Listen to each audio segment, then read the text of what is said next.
Bonjour à toutes et tous, bienvenue pour ce nouveau tutoriel de physique sur l'effet Doppler. L'effet Doppler fait partie des 3 phénomènes ondulatoires que vous devez connaître en spécialité de terminale. Les 2 autres phénomènes ondulatoires que vous devez connaître sont ici le SP89 et le SP99 sur la diffraction et sur les interférences. Alors l'effet Doppler, qu'est-ce que c'est et à quelles conditions on peut l'observer, on peut l'entendre? Cet effet Doppler va s'observer à condition qu'on ait le déplacement d'une source, que ce soit une source lumineuse ou une source sonore, qu'on ait un déplacement relatif d'une source par rapport à un observateur. Alors quand on dit déplacement relatif, c'est soit la source qui se déplace par rapport à l'observateur, soit l'observateur qui se déplace par rapport à la source. La source va soit se rapprocher de l'observateur ou va soit s'éloigner de l'observateur. Qu'est-ce qu'on va observer ?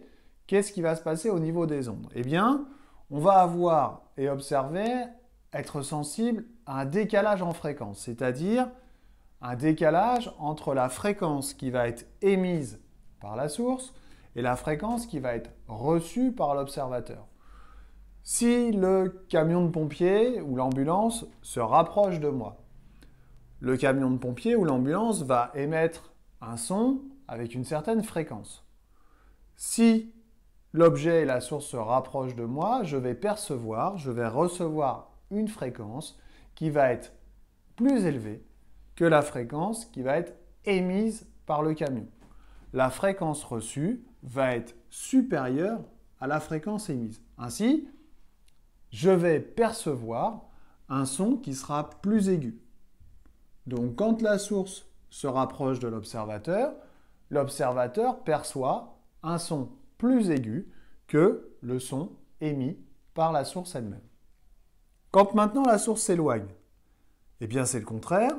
L'observateur va percevoir un son qui sera plus grave que le son émis, c'est-à-dire que la fréquence reçue va être plus petite que la fréquence émise. Le son perçu par l'observateur va être perçu de manière plus grave que le son émis par la source.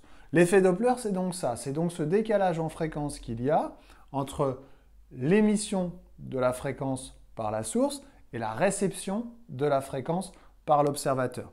Un décalage en fréquence s'opère, on perçoit un décalage en fréquence et on va donc percevoir un son plus aigu ou un son plus grave par rapport à ce que perçoit la personne qui, par exemple, se trouve dans le camion de pompiers. C'est le fameux « iiom » qu'on fait quand on est petit et quand on essaie d'imiter le bruit d'une voiture de course. Iiom. La première partie du son, c'est quand la voiture se rapproche. La deuxième partie, c'est quand le son s'éloigne.